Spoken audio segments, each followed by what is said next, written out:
And welcome to the program. So glad you can join me this week. And I have two very special guests that are joining me within a moment or two. They are the Prophecy Pros authors, Jeff Kinley and Todd Hampson. We carry their fairly new book, The Illustrated Guide to Tough Questions About the End Times. This is a practical, illustrated book, as Todd Hampson is an illustrator, and this feature makes the topic even easier to understand. So here's where we're going. We're going to talk about some content in the book and some current events this hour. And once again, events are happening at breakneck speed, and you can choose to try to understand them from a biblical perspective or do what most of the world does, ignore them and hope the troubling news will just go away. But what if the stories that are making headlines don't go away, in fact, even become more intense? I'm going to quote something that one of my guests wrote. Todd Hampson writes this. He says, the events of 2020, including the COVID-19 man-made, gain-of-function virus, was released, as was lawlessness, violence, deception, deep political corruption, and other moral evils on a broader scale than we had ever seen or been made aware of. Todd says at this time, these signs were happening globally. It was as if we entered a medium boil phase, whereas those of us paying attention to signs that lined up with end-time conditions used to be able to identify just about every significant prophetic stage-setting event fairly easily. He says, I now literally cannot keep up. And then he concludes in this paragraph, 10 years ago, globalism was a conspiracy theory. The conditions needed for the Ezekiel 38 war seemed impossible. Technology had not yet reached the mark of the beast level, and America was sick but still fighting. In 2021, all of that has changed. We're trending toward a rapid boil and could be there any moment. Gentlemen, welcome back to the program. Thank you so much. It's always a pleasure to join you. Jen, great to be with you again. Thank you. I have your book in front of me. One primary point and chapter, of course, is why should we care about Bible prophecy? I'm going to stop there, and I want you both, and it's very well outlined in this book and in other things that you write. Why don't you both give me a paragraph? Why should my audience care about the subject we're going to talk about for almost an hour today? Jeff Kinley? Jen, I would just say not only is the Bible full of prophecy, but God could have chosen to end his book any way he wanted to. I mean, he could have chosen to end by saying, now you guys love each other and be kind and be good Samaritans. He didn't. He ended it with a book that's 95% prophecy because as we read through the New Testament, and we see this in the Old Testament as well, but God wants his people to know. He doesn't want us to be confused about the future or to have conjecture about it. He wants his people to have that sense of confidence. As I read 2 Thessalonians, 1 Thessalonians, that's what Paul is saying as well. We don't want you to be disturbed. We don't want you to be uninformed. We want you to know. Thank God that he loves us enough to give us a book that gives us a heads up on history and also lets us know how he's going to wrap this whole narrative up. Todd Hampson, a paragraph from you, please. For me, I come from an unchurched background. The key apologetic for me that woke me up to the fact that the Bible is from God was fulfilled prophecy. If people don't study Bible prophecy, they're missing out on a huge faith builder if they're already a believer, and also they're missing out on a huge topic that they can use to witness to other people to lead them to Christ. That also gives us confidence that all the prophecies that have been fulfilled were fulfilled literally, so we can also conclude that all future prophecy will, in like manner, be fulfilled literally, and that gives us great hope, especially in crazy times like we're in right now. I opened with a little clip there from John Ankerberg. Your book here on page 9 certainly backs up what he was saying, and just a couple of bullet points here. You write, prophecy makes up about 28% of the entire Bible. Remove this from the Bible, and you have essentially gutted a significant portion of Scripture's supernatural character. And you say, consider 1 out of every 30 verses in the New Testament contains prophecy. Point 2, there are 8,000 total prophetic verses. 3, 23 out of 27 New Testament books mention the second coming of Jesus. 4, for every time the first coming of Jesus is mentioned, the second coming is mentioned 8 times. 5, the first prophecy concerning Jesus Christ is found in Genesis 3:15. And 6, there are 333 prophecies concerning Jesus Christ. Only 109 were fulfilled at his first coming. That leaves 224 prophecies yet to be fulfilled. You want to comment on that? That's on page 9 of the book, The Prophecy Pros Illustrated Guide to Tough Questions About the End Times. One thing that it does, Jan, it tells us once again how prophecy informs the Scriptures, and therefore if it's in the Bible, then we as Christians should be studying it. These are not buffet items on the Christian faith agenda here. These are some core issues. In fact, Paul even said in 2 Thessalonians chapter 2, verse 5, he says, "Do you not remember that while I was with you, I was telling you these things?" And these things here are things about the tribulation, about the man of lawlessness, about the coming apostasy. These are all core church planting core issues. As I've traveled to a lot of churches, I've found that many of them have been uninformed, even from the very beginning. I think it just highlights really the importance and the priority that God places on His prophetic word. I recently ministered at a prophecy conference, Behold He Comes, Jack Hibbs event, back on September the 11th, and I'm addressing this question to you, Todd. It's actually a comment followed by a question. I came away with 5 things that were really impressed upon me. I would have to say they're not newly impressed. Let's say they were reinforced. Number 1, there is a remnant who love to understand how things are aligning and moving at lightning speed. Number 2, many attendees from good churches all over the country. They may be good churches, but they will not address the topic we're covering this hour. Number 3, we are in the times when things are accelerating at lightning speed, spurred on by, again, the pandemic, government overreach, vaccine mandates that are threatening our liberty. Many refuse to cave to government demands, but they are being shut out of jobs, churches, and even family. Number 4, they are clinging to the blessed hope, but they are mocked for doing so. And number 5, many feel isolated and misunderstood, even in their own church and family. Even in light of our times, those they care about cannot connect the dots and figure out that we are in Earth's final hours. Todd, those were 5 things I took away from the conference I was at, and you gentlemen had a conference not that long ago. Are you hearing similar things? We really are. I'll ping-pong around a little bit on a few of those points, but Jeff and I also get frequent emails. There's one Jeff received recently about a woman who was feeling that isolation, that she had studied prophecy and she knew it was true, but nowhere she would turn was she hearing about Bible prophecy. Then she stumbled on our podcast. She just talked about how she suddenly felt like she was back with family, like she wasn't crazy and that she was seeing things correctly. Furthermore, she shared a text message with us that her son texted her one day walking home from school. He texted his mom and said, "Mom, can I walk home from school today? Because I want to listen to the Prophecy Pros podcast." So there is a remnant of believers. It seems we're all spread out and not together. So it's important that we fellowship using technology or conferences or any way we can to encourage each other and to reach those people who are seeing the things that we're in the Earth's final days, but they're not really getting a good fellowship team around them. Any way we can connect with them and encourage them, because things are accelerating at a rate that we have never seen before. And this is all fresh in my mind because I was interacting with, there were several thousand in attendance. I couldn't interact with them all, but I heard from plenty of them to hear their frustration, even some of their anxiety. Jeff Kinley, not so much anxiety about current events, which they get because they're following folks like us, but anxiety that they are treated as outcasts. Absolutely, and that's the other feedback that I get, that Todd gets, is that these are displaced believers. They're wandering remnants. They feel like strangers in their own homes. And when I say homes, I mean their own churches. Sometimes when they approach their pastors on this subject, they're relegated to a corner of the church over there. Right.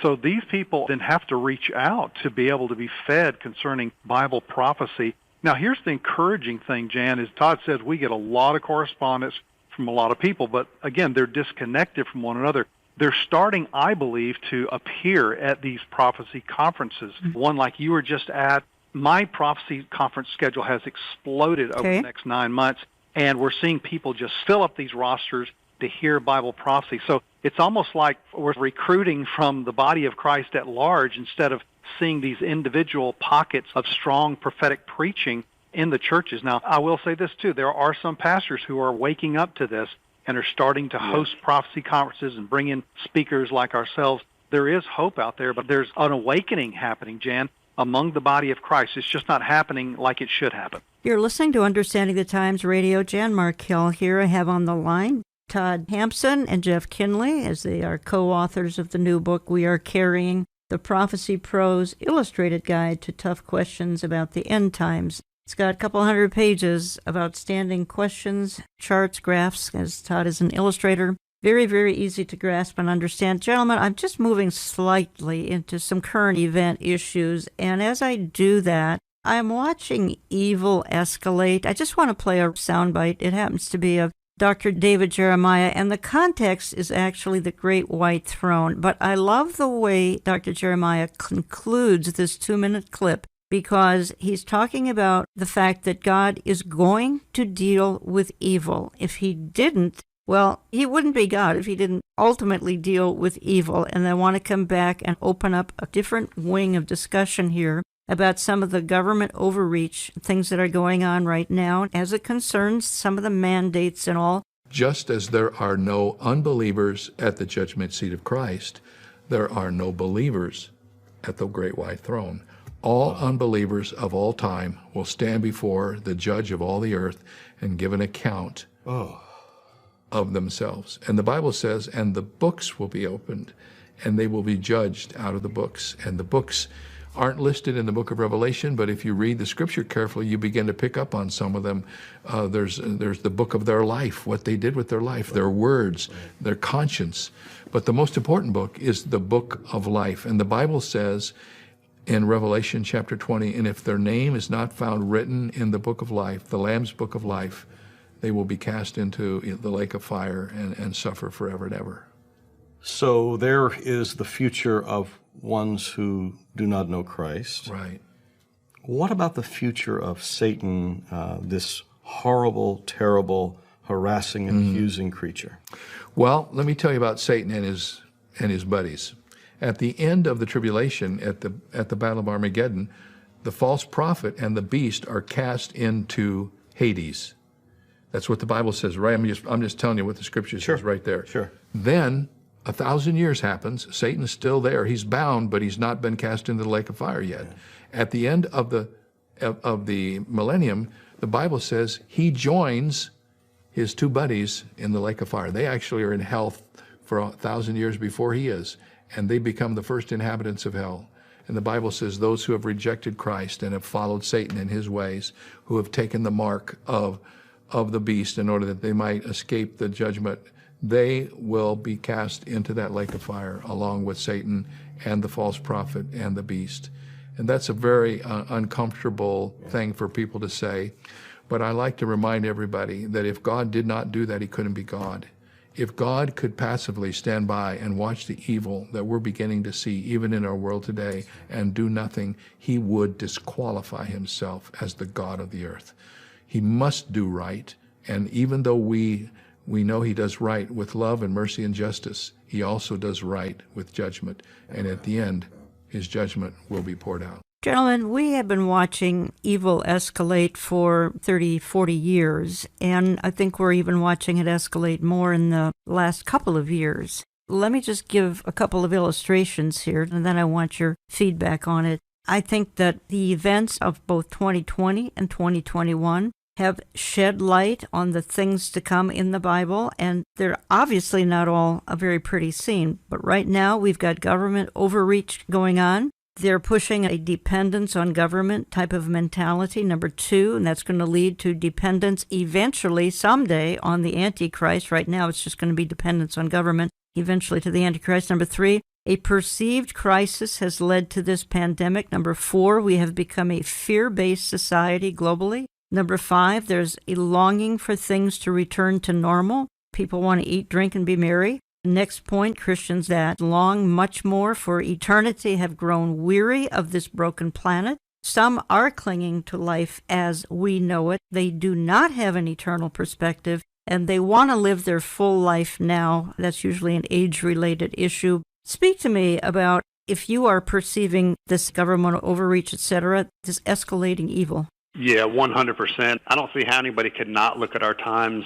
I think some people are so busy and want to focus on just their daily lives that it's almost like a car accident happens and they don't want to look at it. They want to intentionally look the other way. But there are some evil things happening, and I think the Lord has peeled back the veil so that we can peek at some of this evil. You think of many verses that says evil will be revealed, and recently I took a fresh look at the book of Habakkuk, and I can identify so much, because in chapter 1 of that book, he's saying to God, God, do you not see this evil that's going on? Why are you not acting? Why are you letting evil reign free while the righteous suffer?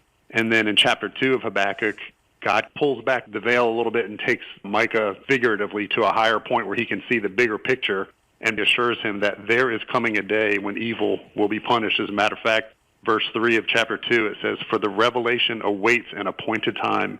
It speaks of the end and will not prove false.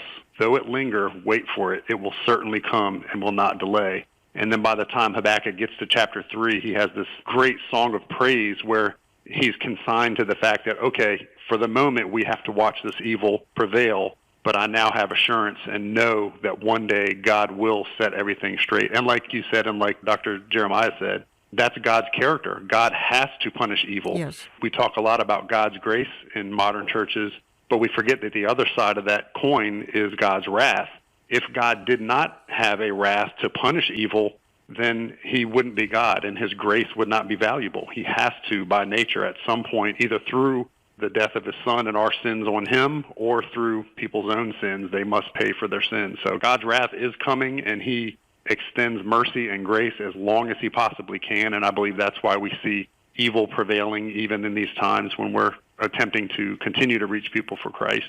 One day soon, he will set everything straight. Jeff, I'm sticking on this subject here for a minute or two because I raised this moments ago. There are some very concerned that we've got this government overreach, which is extremely troubling, and developing a dependence on government. Eventually that will morph into dependence on the Antichrist. The church is gone at that point because we're not going to experience the Antichrist. But let me go back to something I raised earlier, and that would be that some are concerned the COVID vaccine is the mark of the beast. We have a real problem with that in that we don't have a beast. The Antichrist is not here. My question to you would be, it can't be the mark of the beast without a beast. Could it be a precursor? In other words, government overreach is setting the stage. People are acting out of fear. As I said earlier, they're literally lining up around the world wanting to take this injection. To me, this is tribulation-esque. Give me your thoughts.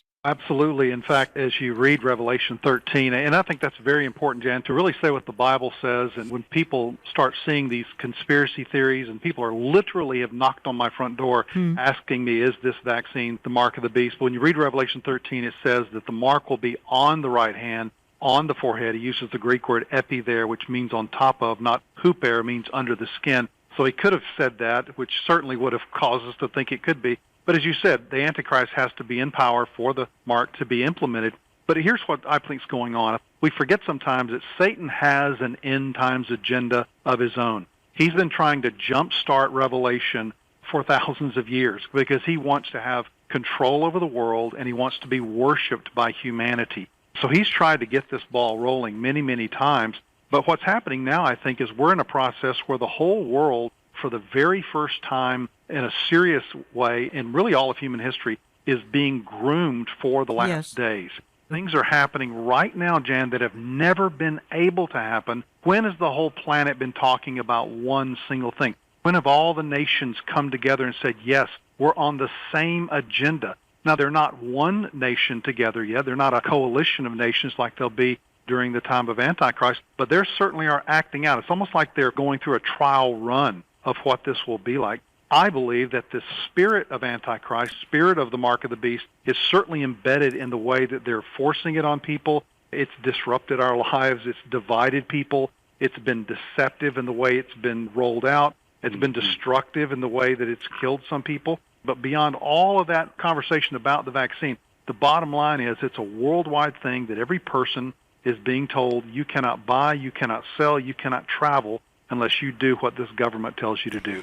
And that is the spirit of Antichrist. Yes, the spirit of Antichrist is absolutely alive and well. And this is why I called all of this tribulation-esque. I made that word up, but it is like it's leaping out of the book of Revelation. Again, the church isn't going to be here to see some of the details of the book of Revelation. Church disappears after Revelation 4:1. I really appreciated that analysis. I'm going back to how we opened the program. I raised this question at the Behold He Comes Prophecy Q&A, and I'm going back to the churches here. All of us hear from so many people who are in churches that want to ignore this or even put eschatology or Bible prophecy down. But here's the question I have. I'll give it to you first, Todd. Let's say folks are in a very biblically sound pulpit and church, and they're giving the gospel message and the message of salvation, but they are putting down all the issues we're talking about, end times, etc. They have no time for this, or they teach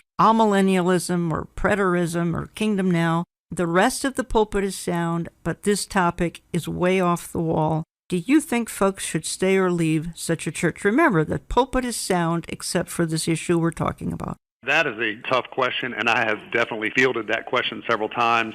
The personal take that I take away, and some of it depends on your personal calling. For me, I've been advising people, you need to pray about it. For one thing, the Lord may want you at that church to be an influence, whether it's a grassroots kind of thing, or you're leading a Bible study, or you have a relationship with the pastor or the teaching pastors that you can talk with them about it and get their take. But if it's taught in a militant way and it's really bashed and you're sidelined, kind of like Jeff was saying earlier, if you're just stuck in the corner and all but kicked out of the church for believing in pre-trib and that the signs are valid, we're seeing the shadows of the tribulation cast on us now, then that's something to pray about. Do I go somewhere else? The key thing is Hebrews 10:25 says, do not neglect the assembling of ourselves together. It doesn't say you all have to be perfect Christians who all agree on all these issues, but I do think it's something that each individual believer has to really pray about and wrestle with. And I wish there was an easy cookie-cutter answer, but I think it's really individual to each believer. I encourage believers to be a peaceful, loving, helpful influence as much as they can. And then if they get to the point to where there's really no harmony and no fellowship, and they can't fellowship there, that it's not peaceable, and there's not even a debate about it, then that might be a time to go, especially if there's other options. Some people are in areas where there's not too many options of solid churches to go to. Jeff, I think you were in the pastorate at one time. Why don't you weigh into this? Absolutely. For 30 years, I was a pastor and taught through the whole Bible, Genesis to Revelation, so certainly prophecy was a part of that spiritual diet that I gave. Yet now, as people are coming to me, they're saying, okay, what do we do? And what I tell them, Jan, is simply this. I said, number one, you need to go to your pastor, number one, and talk to him and see if there's even an open door there. 80% of the churches in America are under 200 people. Many of those pastors are bivocational, haven't received any sort of formal training. They may not feel qualified themselves to tackle some of the things that they perceive that Revelation would throw at them. If the pastor is not willing to do that, then perhaps you have to ask yourself, can I be an agent of change in this church? Will he give me permission to start a Bible study or start a Sunday school class or some sort of community group where we could begin to talk about these things? And then it comes to a point, Jan, where I've told people there's what I call a tolerance of conscience.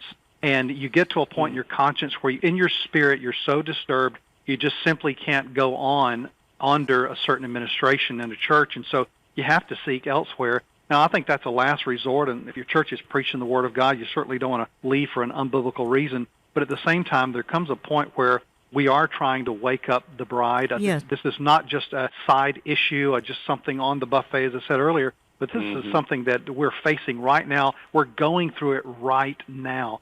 So a pastor who wants to be seeker-friendly or relevant should be teaching about Bible prophecy because it's perhaps the most relevant thing that we're facing as a nation right now. We're carrying a number of books, including a couple more by Todd Hampson. We're carrying Jeff Kinley's book, Aftershocks, Christians Entering a New Age of Global Crisis. It's in our online store. It's in our various newsletters, print and e. You can call my office at any time for any of these books. We have a couple of books from Todd Hampson, The Non-Prophet's Guide to the End Times, and that would be a book and a workbook if you're looking for a Bible study. And then we have The Non-Prophet's Guide to the Book of Revelation. No workbook to that, but an outstanding book as well that you could use for a group study. I don't want to dwell on that because, folks, I'm not here to make a sale. I am here, though, to get good items into your hands so that you can better understand the times and become watchmen on the end-time wall.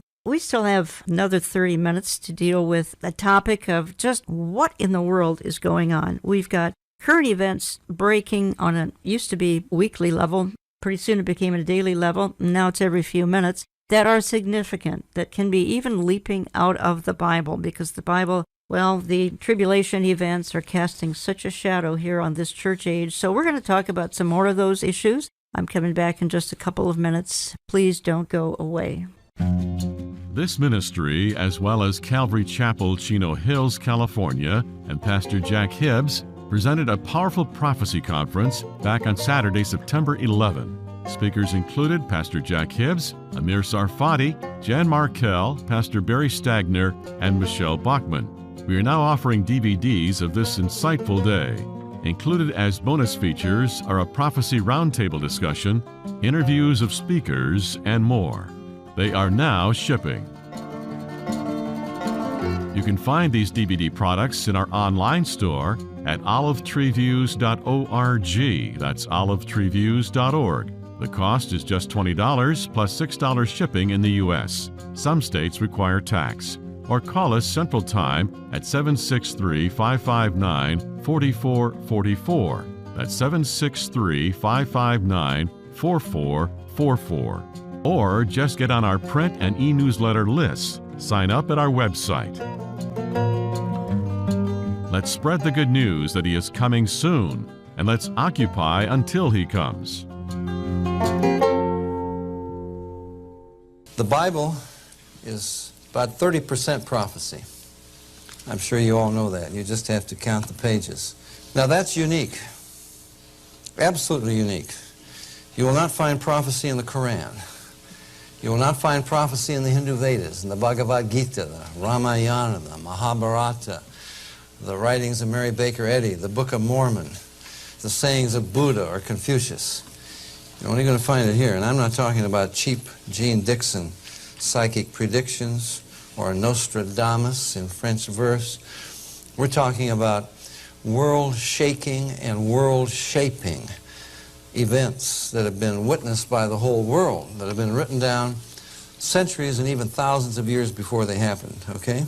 This is, in fact, the great proof of God's existence. Oh, thank you, Dave Hunt. Yes, it is proof of God's existence. And yet, as my guests and I would attest to, a lot of churches are either ignoring it or teaching it in the wrong manner or making fun of it, all sorts of things that are not helpful in these closing days and hours. We are very active on social media. Find us on Telegram, on Facebook, on Gab, on Instagram, on Rumble, on YouTube. If you'd like to join in some conversation, that is the perfect place to do it. I want to move back into my programming here because I'm so privileged to have, well, they're called the Prophecy Pros with me. Check out the Prophecy Pros podcasts wherever you get your podcasts. Again, Prophecy Pros podcast.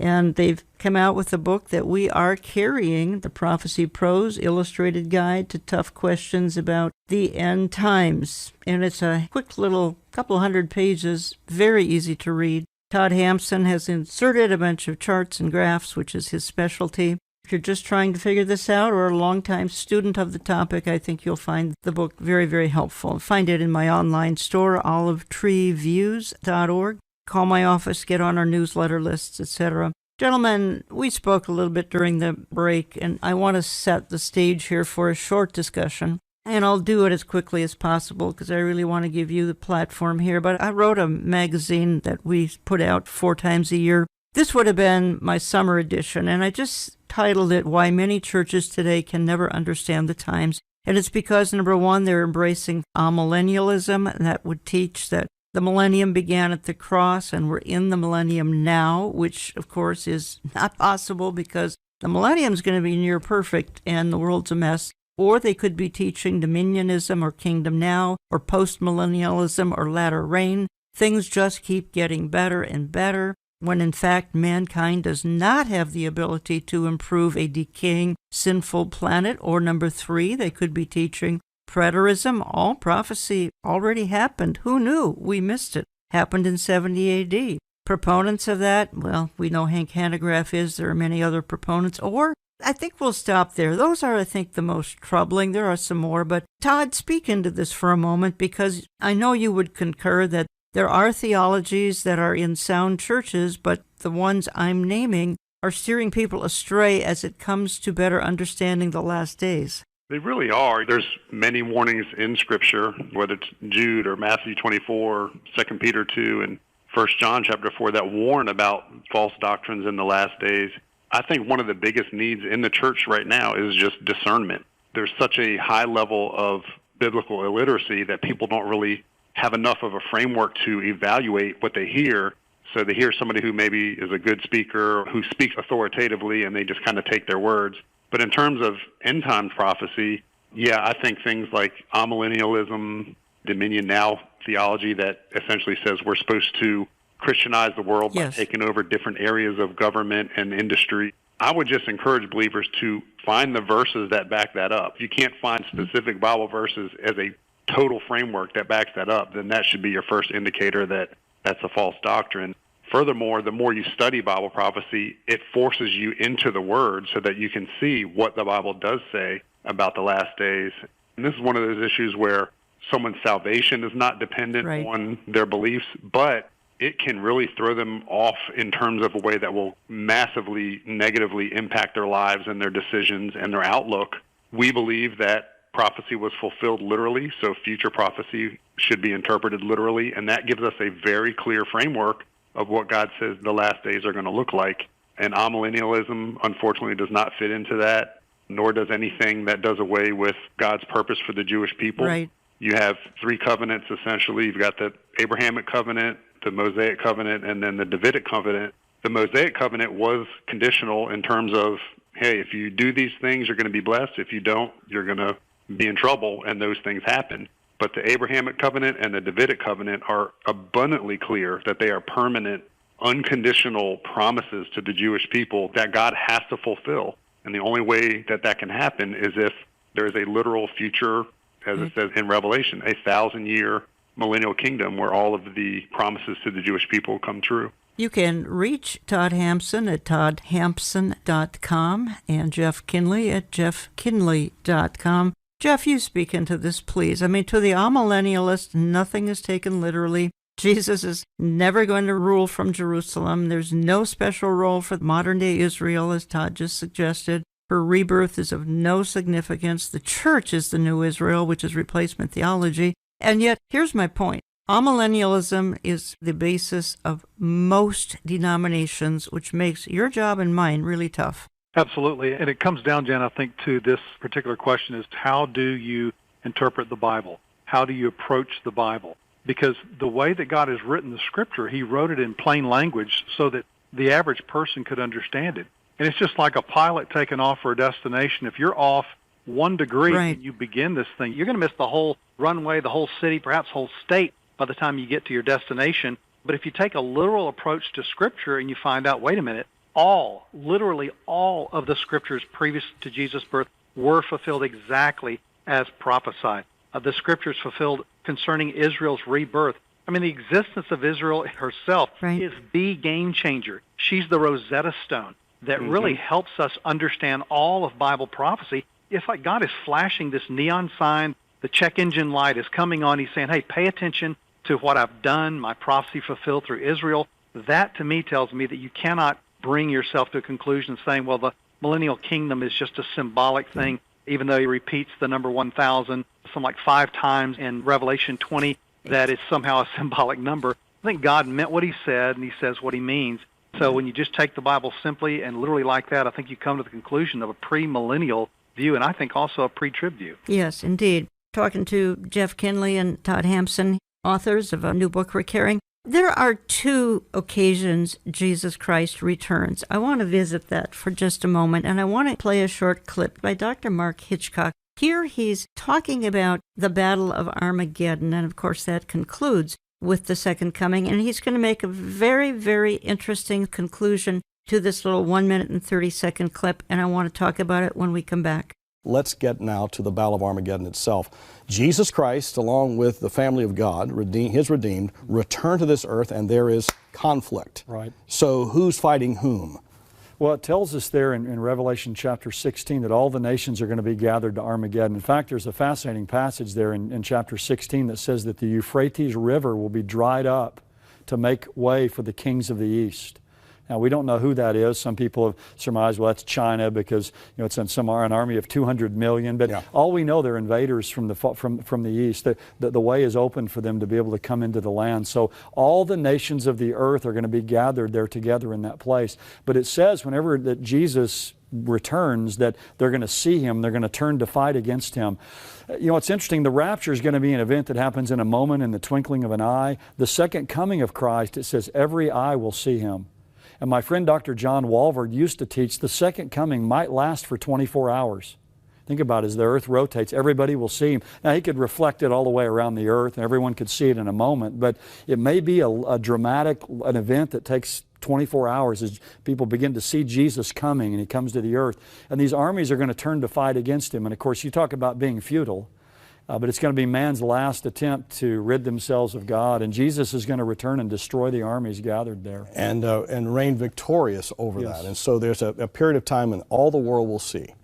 And Jesus comes and confronts those enemies who have been empowered by the evil one to defame him and his glory. Jeff Kinley, that to me was an interesting conclusion there by Dr. Mark Hitchcock, actually quoting John Walvoord, that maybe the second coming is going to last 24 hours. What's possible? The Bible doesn't clarify. No, it doesn't say exactly, because there are many components to the second coming. There's Christ touching down on the Mount of Olives. There's the Battle of Basra. There's the Battle of Jerusalem. There's the Battle of Armageddon. There are many different campaigns, if you would say, the Armageddon campaign. So we really don't know exactly all the chronology. And to me, when we talk about the end times, sometimes people say, well, you know everything that there is to know. No, there's a lot we don't know. There's specifics that God has hidden, just like he put the mystery of the church in the valley of prophecy, so the Old Testament prophets couldn't see it. There's some things that we don't know. But what we do know for sure is that Jesus Christ will burst through the clouds, and that the bride of Christ will be riding on white horses along with the angelic host behind him. And the Bible tells us in Revelation 19 that he is coming for two reasons. He's coming to judge and to wage war. And there's only one word that comes out of his mouth. We don't know what that is, but it says by the word that comes out of his mouth, he will completely annihilate his enemies. And you mentioned the word futile in that clip, and it is a futile battle. But think about Satan and how Satan is not only deceptive against the people on the earth, he's self-deceived as well. I believe Satan really believes that he can overcome the Lamb, that he and the false prophet and the Antichrist will be able to actually do battle with God. He thought so in the beginning when he tried to overtake the throne of God, like in Isaiah 14, Ezekiel 28. I think he'll think that he can overcome the Lamb again, but of course, he's going to be soundly defeated and cast into the abyss for 1,000 years. Well, at the second coming, every eye will see him, is my understanding. He's returning to bring retribution in that second coming. The second coming has more to do, I think, with Israel and God's judgment upon the nations. The rapture has everything to do with the church, of course. So I think the big difference between the rapture and the second coming, at the rapture, only believers will see Jesus Christ. At the second coming, every eye will see him. Did you want to comment any further about anything Mark Hitchcock said, Todd Hampson? Just, that's fascinating, and I agree with what he said. One thing that came to mind as he was saying that is how, with the first coming events, in hindsight, everything was crystal clear. And I think the same thing is going to happen with second coming events. We can know enough of the high points to put the puzzle together to know generally what it's going to look like. But I think we're going to be consistently amazed, even more so in hindsight, how we see how it all came together. That's going to be a fascinating thing. But the key point I'm trying to make is we can put the general puzzle pieces together right now, and we can know a general order of events and why he's doing what he's doing. And to me, as you referenced, Jan, the biggest difference is the difference between Israel and the church. Yeah. The key purpose of the tribulation is to win his people back. And at the end of the tribulation is when the remnant of Jewish believers still alive and protected will call on his name, and corporately, as it says in Romans chapter 11, all Israel will be saved. Yes. And that's what ushers in the return of the Lord. Can one of you address the issue here? Satan is only chained at the end of the tribulation. His cronies, we referred to a few minutes ago, his cronies are cast into Hades at the end of the tribulation. Satan is only bound. So I don't quite understand, and I know understanding the mind of God is pretty difficult, but Satan gets a reprieve. He's going to be judged at the end of the millennium. His two cohorts of the tribulation, false prophet and the beast, are going to be thrown into Hades at the end of the tribulation. Any thoughts on, and you talk about it in your book, that's why I'm bringing it up here, why Satan gets a reprieve? He doesn't deserve one. Well, he certainly doesn't. One thing I would say is that truly there is mystery here. God doesn't just come out and tell us, here's why I'm doing this. So we have to use a little bit of sanctified speculation here. I would just say two things, Jan. I think one thing it proves is that for us right now, and that's one of the reasons that God gives us prophecy in the future to inform our lives right now. And one of the things that we learn from that Satan gets this second coming, someone has called it, is that he deceives the nations again to prove that even in a perfect environment where Jesus Christ himself is ruling over the earth, that people will still choose to do what is evil. They can still be deceived.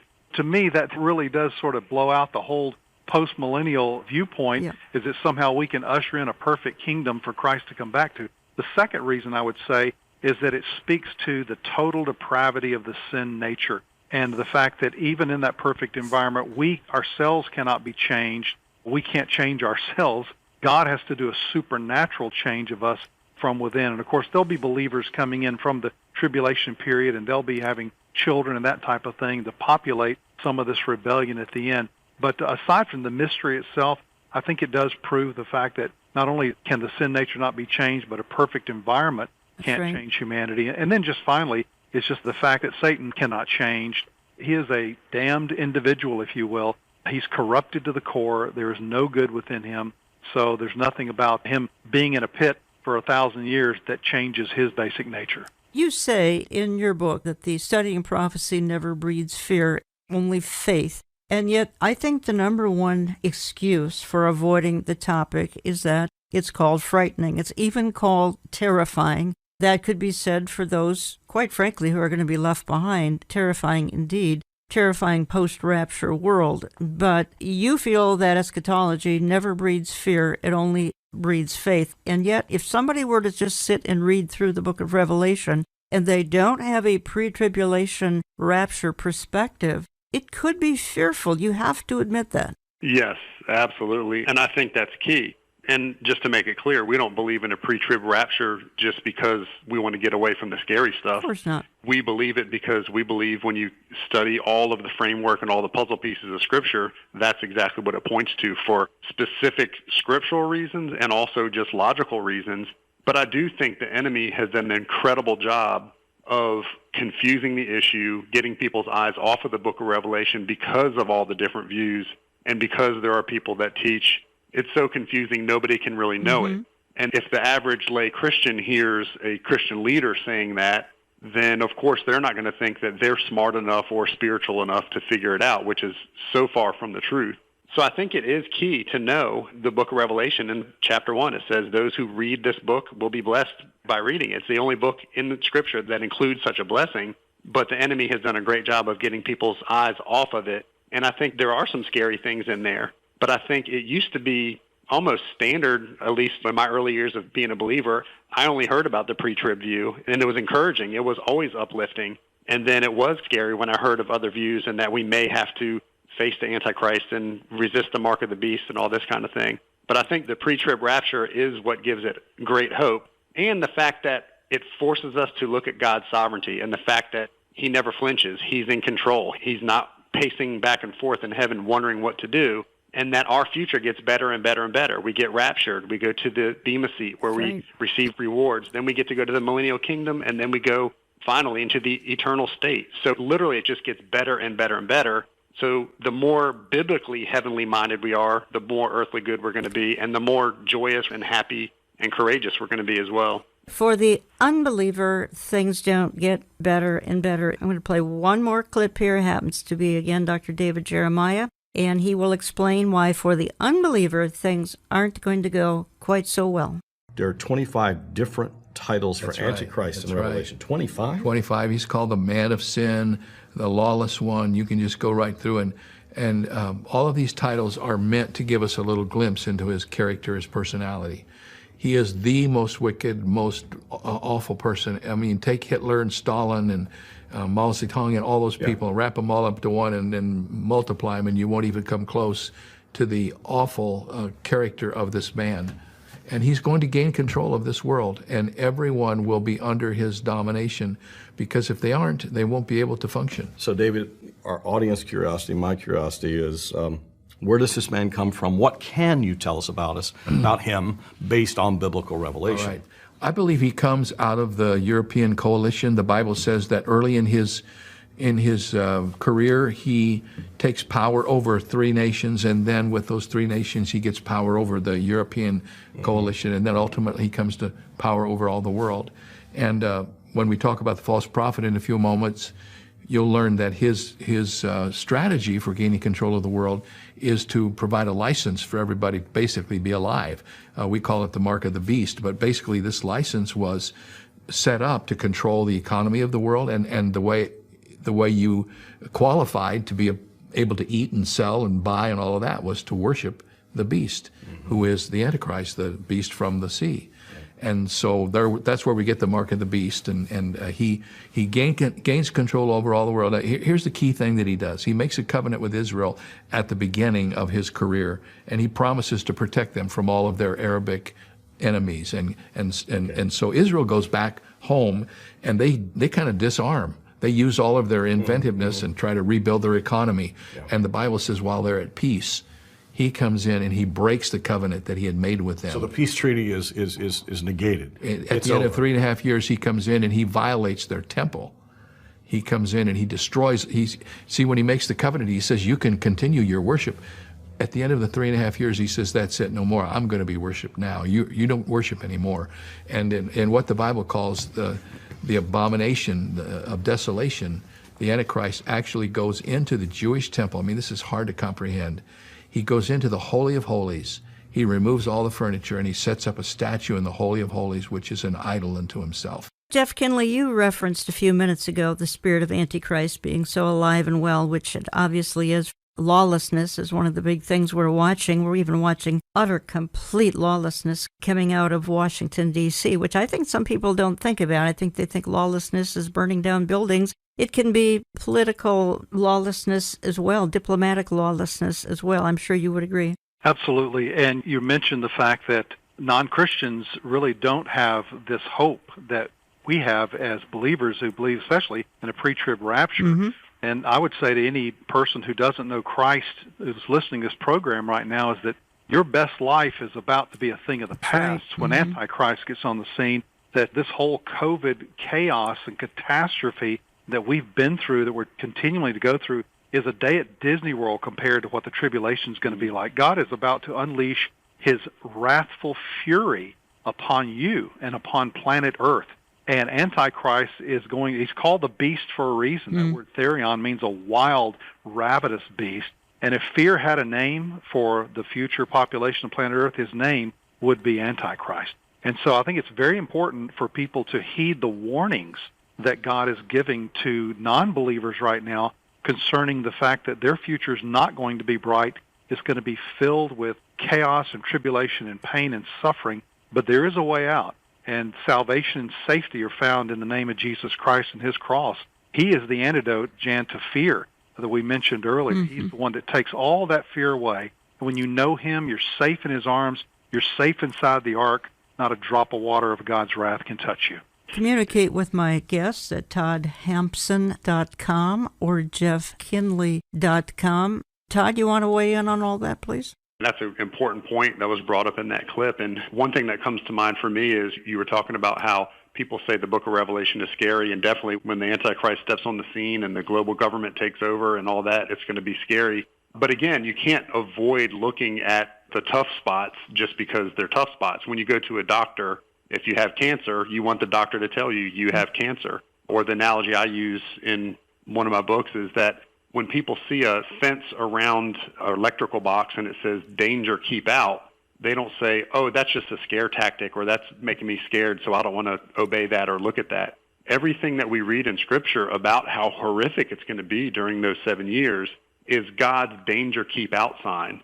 He already did everything possible to keep us from that time and to keep us from eternal judgment. He put his own son on the cross to bear our sins, and Jesus stretched his arms out as if to say, I'm open to anybody who wants to come to me. Please come to me. I will take that for you. You don't have to go through that. So I just want to encourage, just piggybacking off of what Jeff said, anybody listening to this, don't brush off the scary parts of Scripture because they're scary. See those as God's danger keep out sign, and then let that point you to the fact that he already paid the price so you can stay out of that. And all you have to do is come to Christ, receive him for your salvation, and you will be caught up in the rapture and you will go to heaven. Jeff Kinley, is it okay to have a "this world is not my home" outlook? Because many people will say, folks like you are so heavenly minded, you are no earthly good with your silly "this world is not my home." But it isn't our home. In light of the few short years or decades we have on this earth, in light of eternity, eternity should be all we're thinking about. Just from a philosophical standpoint, no matter what someone believes, this life on earth is a temporary thing. It's just a mere dot on a huge, almost everlasting timeline. But as Christians, Paul said, Philippians 3:20, our citizenship is in heaven. I mean, Amen. This is a hotel stop on the way home. Jesus is in heaven right now, John 14 says, preparing a place for us.